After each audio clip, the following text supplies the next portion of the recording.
इस वीडियो को लाइक करें, हमारे चैनल को सब्सक्राइब कर बेल आइकन जरूर प्रेस करें हमारी न्यू वीडियो सबसे पहले देखने के लिए।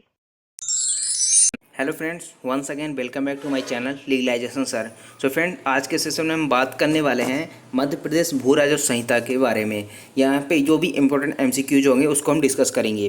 तो फ्रेंड्स, पार्ट 1 से लेके पार्ट 3 तक हमने डिस्कस कर लिया था, ठीक है। लेकिन यहाँ पे जो पार्ट 2 है उसमें एक गलती हो गई थी, एक क्वेश्चन गलत हो गया था। तो फ्रेंड्स, ये हम दोबारा से ये वीडियो अपलोड कर रहे हैं, तो उसके लिए हम माफ़ी चाहते हैं कि एक गलती हो गई थी। तो चलिए आज डिस्कस कर लेते हैं कि कहाँ पे गलती हुई थी और कौन सा क्वेश्चन गलत था।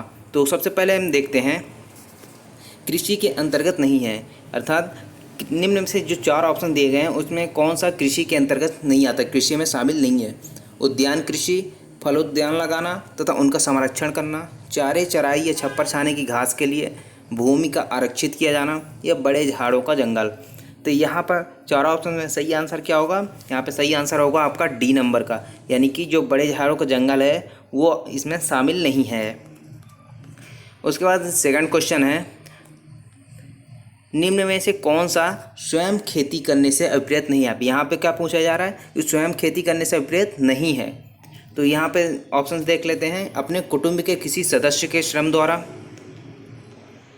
ये बी नंबर क्या है, ऐसी मजदूरी पर जो फसल के अंश के रूप में देय है रखे गए सेवकों द्वारा, या अपने वैयक्तिक पर्यवेक्षण के अधीन भाड़े के श्रमिकों द्वारा, या अपने कुटुंब के किसी सदस्य वैयक्तिक यानी कि व्यक्तिगत पर्यवेक्षण के अधीन, यानी कि किसी सदस्य के जो परिवार का सदस्य है उसकी देख रेख में किया गया हो, ठीक है। तो इन 4 ऑप्शन में सही आंसर क्या होगा? यहाँ पे सही आंसर है बी नंबर का। यदि यहाँ पर आप डायरेक्ट उठा कर देखेंगे तो वहाँ पे क्या लिखा गया है, ऐसी मजदूरी जो नगद दी गई है, ठीक है, लेकिन वहाँ पे फसल के अंश के रूप में दे नहीं है, ठीक है ना, डायरेक्ट में नहीं है लिखा है। लेकिन यहाँ ऑप्शन में क्या लिखा गया है, अंश, फसल के अंश के रूप में दे है, तो यहाँ पे ये गलत हो जाएगा आपका, ठीक है ना। तो यही एक क्वेश्चन था जो गलत हो गया था। सो चलिए नेक्स्ट क्वेश्चन देखते हैं। नेक्स्ट क्वेश्चन है हमारा, राजस्व निरीक्षक भूमापक एवं पटवारी भू राजस्व संहिता के अधीन उनके कर्तव्यों से संबंधित कार्य करने के निमित्त किसी भवन या किसी निवास गृह से संलग्न, यानी कि उससे जुड़ा हुआ किसी घेरा में लगे हुए प्रांगण, ठीक है ना, प्रांगण का अर्थात क्या है कि किसी ग्राउंड में, ठीक है, उद्यान में निम्न में से किसकी सहमति के बिना प्रवेश नहीं करेगा? कलेक्टर, तहसीलदार, उसके वास्तविक स्वामी या उसके अधिभोगी के। तो यहाँ पर सही आंसर क्या होगा? यहाँ पर सही आंसर होगा आपका डी नंबर का, यानी कि उसके अधिभोगी, जो भी उसका स्वामी होगा, ठीक है, उस पर कब्जा किया होगा, उसके अनुमति के बिना वहाँ पे प्रवेश नहीं किया जाएगा, उसके प्रांगण में, उसके उद्यान में, ठीक है। उसके बाद फोर्थ क्वेश्चन है हमारा, कौन सा राजस्व अधिकारी किसी मामले को अपनी फाइल से अपने अधीनस्थ किसी राजस्व अधिकारी को जांच और रिपोर्ट के लिए नहीं सौंपेगा? तो यहाँ पे ऑप्शन क्या है, उपखंड अधिकारी, कलेक्टर, नायब तहसीलदार या तहसीलदार। तो यहाँ पे सही आंसर क्या होगा? यहाँ पे आपका जो सही आंसर है वो होगा सी नंबर, यानी नायब तहसीलदार जो है वो जांच और रिपोर्ट के लिए अपने अधीनस्थ अधिकारियों को क्या नहीं सौंपेगा? कोई फाइल नहीं सौंपेगा, कोई मामले की फाइल किसी, ठीक है ना, उसको उसके अधीनस्थ जो भी होंगे उनको जांच के लिए सौंपेगा नहीं। तो यहाँ पे उसको क्या किया गया है, मना किया गया है उसको, किसको? नायब तहसीलदार को। यहाँ पे सही आंसर क्या होगा? सी नंबर का।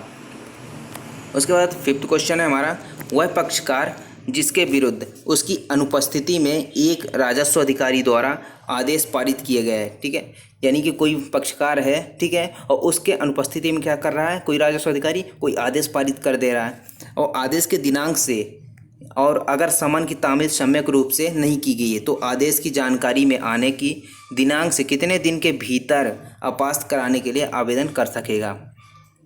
अब यहाँ पे क्या है कि ए और बी 2 पक्षकार है, ठीक है, और ए जो है इसके अनुपस्थिति में कोई राजस्व अधिकारी कोई आदेश पारित कर देता है, तो और इसमें क्या नहीं किया गया है, समन की तामील इसको नहीं की गई सम्यक रूप से। तो यहाँ पर इसके पास कितना समय होगा कि कितने दिन के भीतर उसको अपास करने के लिए आवेदन कर सकेगा, जब इसको उसकी जानकारी होगी। तो यहाँ पे ऑप्शन देख लेते हैं, 60 दिन, 2 माह, 1 माह और 30 दिन। तो यहाँ पे सही आंसर क्या होगा? तो यहाँ पे सही आंसर होगा आपका डी नंबर का, यानी कि 30 दिन के भीतर उसको आवेदन करने का अधिकार होगा, ठीक है ना। उसको अपास करने के जो आदेश जारी किए गए हैं उसको अपास करने के लिए क्या कर सकते हैं? आवेदन कर सकता है। 6 क्वेश्चन देखते हैं, राजस्व पदाधिकारी भू राजस्व संहिता के अधीन चलने वाले किसी मामले या कार्यवाही में हुए व्यय को, यानी कि जो खर्च हुए हैं, ठीक है ना, वहाँ पे जो एक्सपेंसेस लगे हैं उस किस सीमा तक दिला सकेगा। 300 रुपये, 500 रुपये, 1000 रुपये, ये जैसा वो उचित समझे। तो यहाँ पर सही आंसर क्या आ गया, यहाँ पे 4th नंबर का ऑप्शन सही होगा, यानी कि डी नंबर का, जैसा वो उचित समझेगा उस प्रकार से व्यय दिला सकेगा। उसके बाद देखते हैं 7th क्वेश्चन क्या है। 7th क्वेश्चन है कि खेती की लागत का प्राकलन करने में निम्न में से किस पर विचार नहीं किया जाएगा। भूमि का बाजार, स्टॉक तथा भवनों का अवक्षय, खेतिहर के श्रम तथा पर्यवेक्षण के समतुल्य धन, कुटुंब के श्रम तथा पर्यवेक्षण के समतुल्य धन।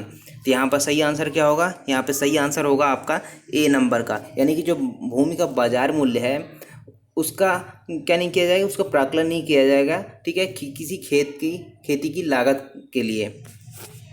उसके बाद देखते हैं 8th नंबर, कोई व्यक्ति जो भूमि में किसी अधिकार का हित विधि पूर्वक अर्जित करता है, यानी कि किसी विधि के अधीन उसको अधिकार मिला है किसी भूमि पर, और अपने द्वारा ऐसा अधिकार अर्जित किए जाने की रिपोर्ट भू राजस्व संहिता की धारा 109 के अंतर्गत किसे करेगा। कलेक्टर को, उपखंड अधिकारी, पटवारी या राजस्व निरीक्षक को। तो यहाँ पर सही आंसर क्या होगा, यहाँ पर आपको जो सही आंसर है वो होगा सी नंबर का, यानी कि जो पटवारी को करेगा। उसके बाद 9th क्वेश्चन है, ग्रामों, सर्वेक्षण संख्यांकों तथा भूखंड संख्यांकों की सीमाओं के बारे में समस्त विवाद जहाँ की किसी ऐसी सीमाएं भू राजस्व संहिता की धारा 124 के उपबंधों के अधीन नियत कर दी गई हो तो विनिश्चित किए जाएंगे किसके द्वारा, कलेक्टर के द्वारा, उपखंड अधिकारी द्वारा, पटवारी द्वारा या तहसीलदार द्वारा। तो यहाँ पर सही आंसर क्या होगा, यहाँ पर सही आंसर होगा आपका डी नंबर का, यानी कि जो तहसीलदार है उसके द्वारा किया जाएगा। उसके बाद देखते हैं 10th क्वेश्चन है, यदि इस संहिता की धारा 124 के अधीन सीमाएं नियत कर देने के बाद कब्जा रखने वाले व्यक्ति को बेदखल कर दिया जाता है, अर्थात जो धारा 124 है उसके अधीन अगर सीमाएं नियत कर दी हैं किसी भूमि की और उसको क्या कर दिया जाता है, कब्जा से बेदखल कर दिया जाता है, तो बेदखली कितने वर्ष के भीतर सिविल वाद संस्थित कर सकेगा, यानी किसी कोर्ट में कितने वर्ष के भीतर वह एक वाद दायर कर सकेगा सिविल वाद। तो यहाँ पे ऑप्शन है 2 वर्ष, 1 वर्ष, 3 वर्ष या 4 वर्ष। तो यहाँ पर सही आंसर क्या होगा, यहाँ पे आपका जो सही आंसर है वो होगा बी नंबर का, यानी कि 1 वर्ष के भीतर वो बात संस्थित कर सकता है। यदि कहाँ पर, यदि 124 के अधीन, धारा 124 के अधीन सीमाएं नियत कर दी गई है और उसको कब्जा से बेदखल किया जाता है तब, ठीक है। उसके बाद है एक क्वेश्चन, मौरोशी कृषक का उसके खाते में कृषकाधिकार किसके आदेश द्वारा समाप्त किया जा सकेगा, कलेक्टर, उपखंड अधिकारी, तहसीलदार, आयुक्त। तो यहाँ पे सही आंसर क्या होगा, यहाँ पे सही आंसर होगा आपका बी नंबर का, जो उपखंड अधिकारी है, यानी कि बी नंबर। इसी से रिलेटेड एक क्वेश्चन था हमारा पार्ट 3 में, जो मौरूसी कृषक से है, यानी कि जो 13th हमारा क्वेश्चन था किसका, पार्ट 3 का। तो उसमें क्या हुआ कि जो मौरूसी कृषक के बारे में बताया गया है, ठीक है। तो वहाँ पर जो मौरूसी कृषक की धारा बताई गई है 185। अब क्या हुआ है कि वो रिपीट कर दिया गया है, लेकिन वहाँ पे मैंने फॉर नॉलेज मैंने क्या कर दिया था, वहाँ पे एक क्वेश्चन डाल दिया था कि मौरूसी कृषक जो है पहले वो था, ठीक है ना, उसकी परिभाषा बताई गई थी 185 में, लेकिन ये जो 13 क्वेश्चन था वो अब रिपीट कर देगा। क्वेश्चन रिपीट नहीं किया गया है, बट 185 जो धारा बताई गई ना उसको रिपीट कर दिया गया है। तो इसी से रिलेटेड था, मैंने सोचा बता दूं, ठीक है। उसके बाद अपना क्वेश्चन आता है 12th 12वां क्वेश्चन क्या है, किसी भूमिहीन व्यक्ति को, यानी कि जिसके पास कोई भूमि नहीं है, उसको क्या किया जा रहा है, ग्रामीण आवास योजना के तहत गृह स्थान का आवंटन किया गया है। तो उस भूमि पर आवंटन की तारीख से कितने समय के भीतर गृह निर्माण करना होगा, ठीक है। 1 वर्ष, 3 वर्ष, 5 वर्ष, 7 वर्ष। तो यहाँ पर सही आंसर क्या होगा, यहाँ पे आपका जो सही आंसर है वो होगा सी नंबर, यानी कि 5 वर्ष के भीतर उसमें मकान बनाना होगा या फिर गृह बनाना होगा। अब यहाँ पे मतलब क्या हुआ कि जैसे कोई ग्रामीण आवास योजना है, उसके तहत किसी भूमिहीन व्यक्ति जिसके पास कोई भूमि नहीं है उसको एक भूमि दी गई है, ठीक है, एक लैंड उसको प्रोवाइड किया गया है कि उस पर गृह बनाए और उस पर रहे। तो कितने दिन के भीतर बना सकते हैं, 5 वर्ष के भीतर उसको बनाना होगा, ठीक है ना, ये कंपलसरी है। उसके बाद देखते हैं 13th क्वेश्चन हमारा, यदि सेवा का धारक मर जाए या पद त्याग दे तो वह भूमि संक्रांत हो जाए किसको? उत्तरजीविता, उसके पद उत्तरवर्ती, करार द्वारा या पट्टा द्वारा। कैसे होगी? तो यहाँ पर जो 13 क्वेश्चन का आंसर होगा वो है बी नंबर, उसके पद उत्तरवर्ती द्वारा उसको भूमि संक्रांत हो जाएगी।